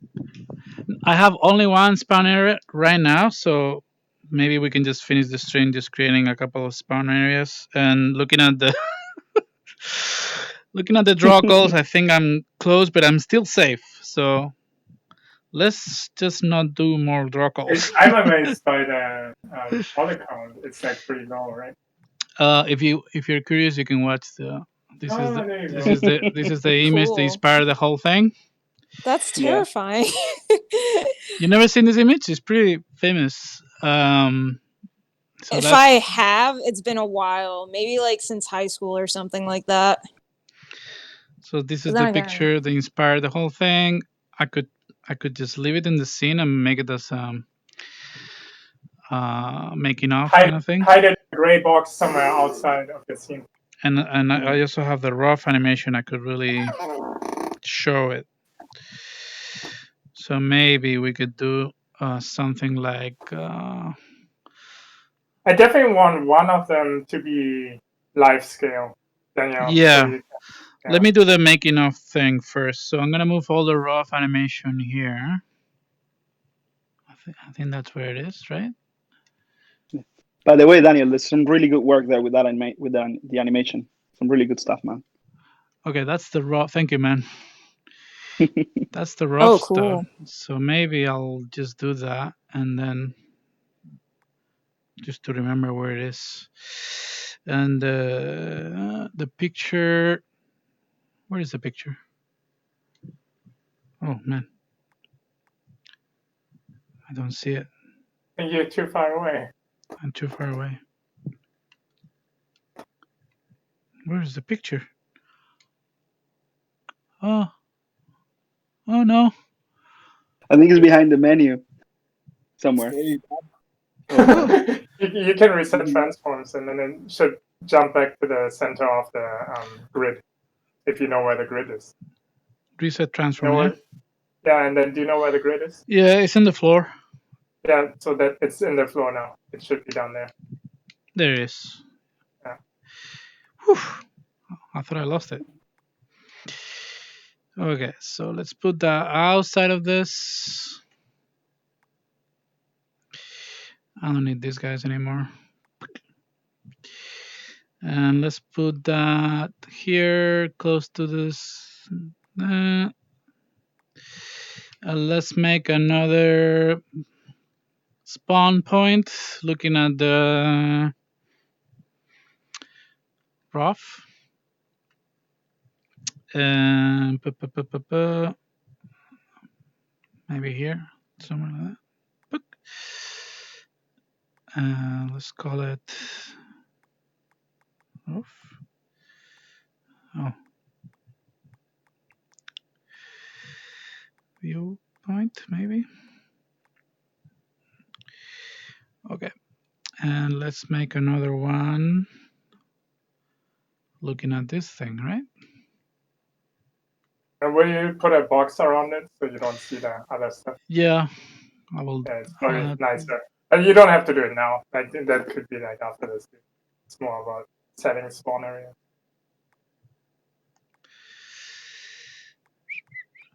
Photo. Boom. Okay, and we have Have you the. saved, by the way? I haven't seen you save in a while. Yeah, I saved. Okay. All right, we have the making of, and then what fan spawn areas we can do? We can do something.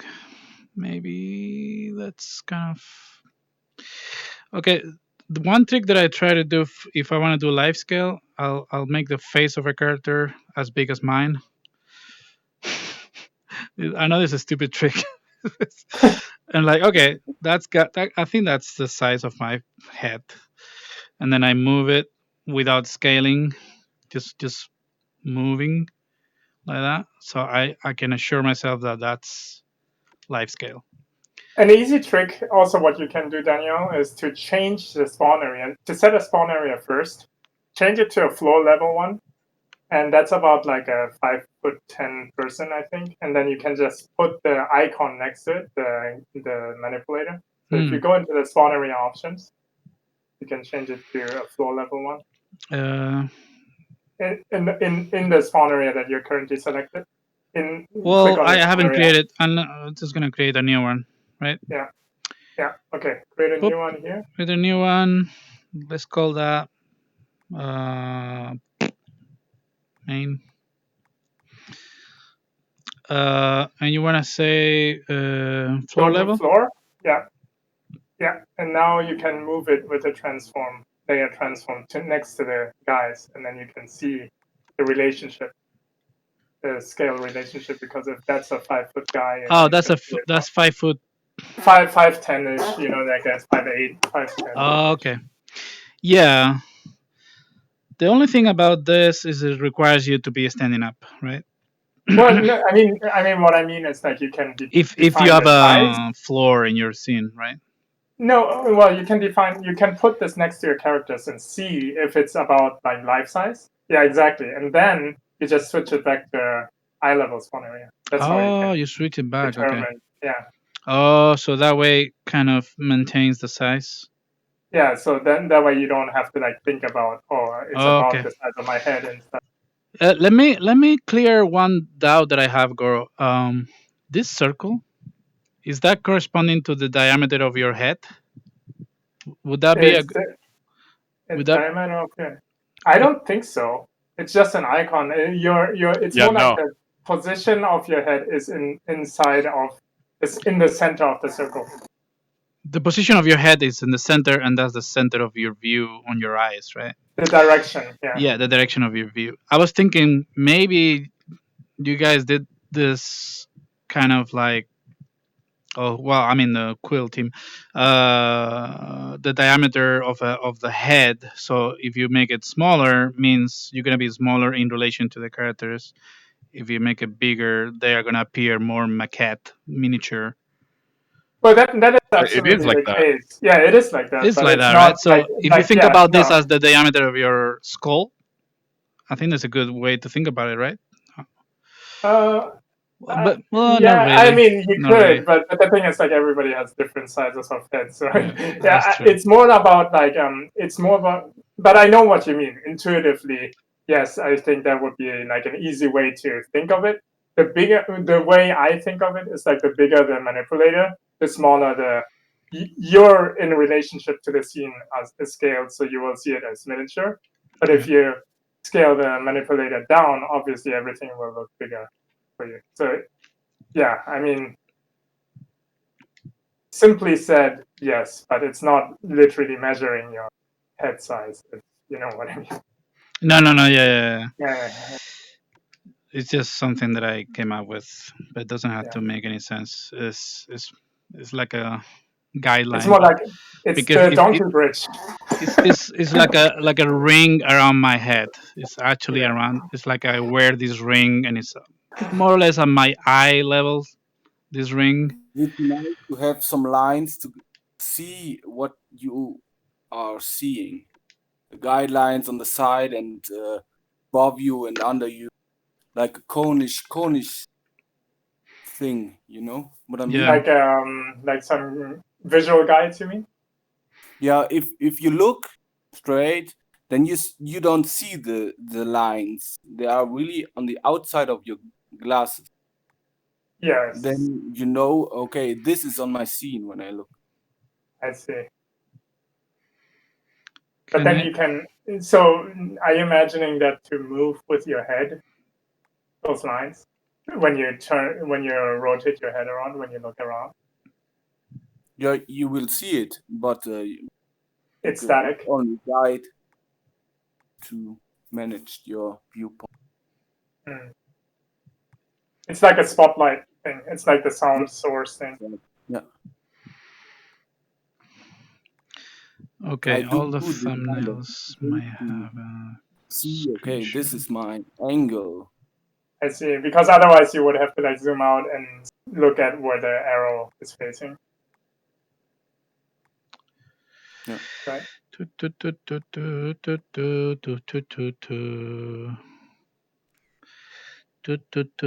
at that. That's a nice thumbnail.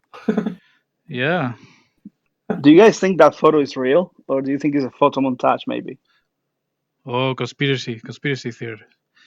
I think I think I read that's a real photo. That's a real photo. Oh, yeah. Because I read somewhere. I think I read somewhere that it was fake. Well, but it was probably just conspiracy. It was probably on Facebook that you read it was fake. yeah. It wasn't a reliable source. I can tell you that. And the moon landings, believe it or not, they're real. Yeah. People saying that Kubrick did it. It's Kubrick's fault. Kubrick filmed it. Yeah. Hold on. No, that's the silly theory. Then there's a real conspiracy theory about the moon landing, like the Van Allen strips. There's a lot more to that, but let's avoid it. Let's never mind. Yeah, let's not get into that because then we will all turn into Alex Jones telling that the frogs are gay. That's flatten the Earth. Yeah. Or take coronavirus advice from Eddie Bravo. If you use the pick and pin tool on the Earth long enough, it becomes flat, right?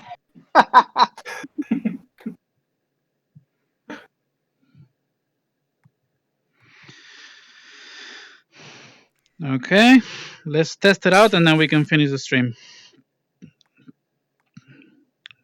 Fresh, save, and preview. Okay, this is the scene. It starts like that, and then we look at this guy looking down, and we are like, "Whoa, it's so tall." And then we have a couple of cameras. This one we can look at the photograph. This one we can look at the animation, rough animation. Although maybe I'll make a loop later, so we can always catch it. This is just a regular camera.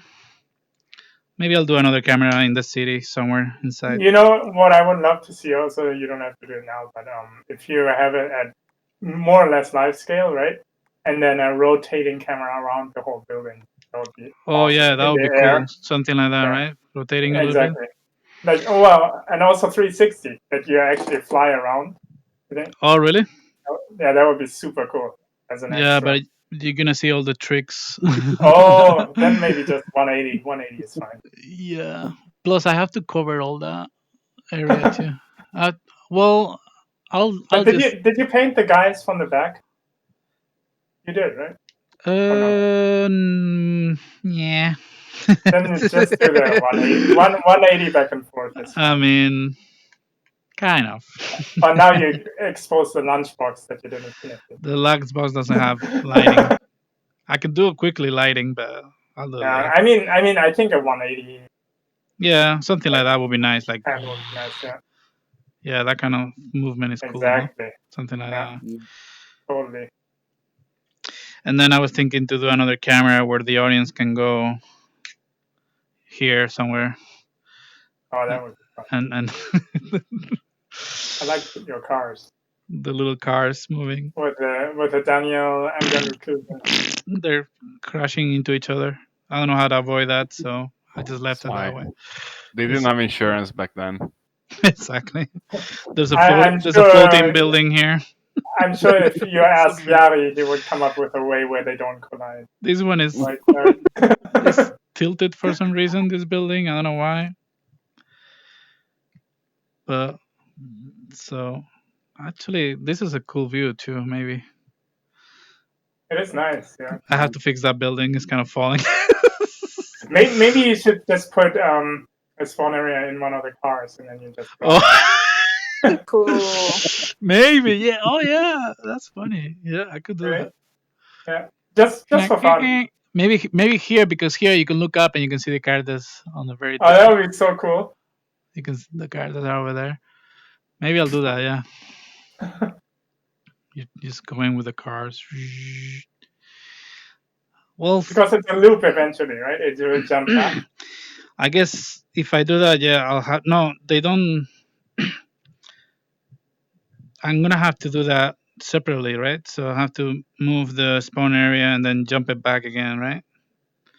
I don't know. Yeah, it depends. Yeah, if you want more control, but I don't know how you did those car animations. Well, the cars are looping and jumping back too.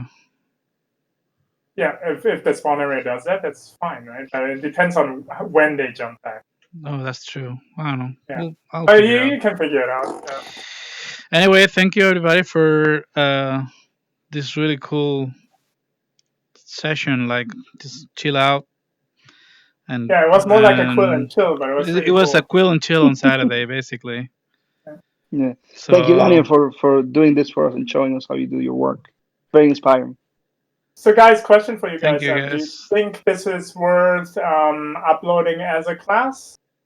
Or do you think it's more like a live thing? I don't know. Like, we can upload it as a class, but just trying to get some feedback on if it's like hard to watch if it's not live, because it's not focused on technique. It's more like a podcast kind of format, no? Instead of it's not really a class. Yeah. I think it's more appropriate as a Quill and chill, I reckon. But yeah. Well, I recorded it just in case, so. Yeah, exactly. But yeah, let's. Yeah. By the way, let me stop the recording. Yeah. Yeah, because our other classes are kind of focused.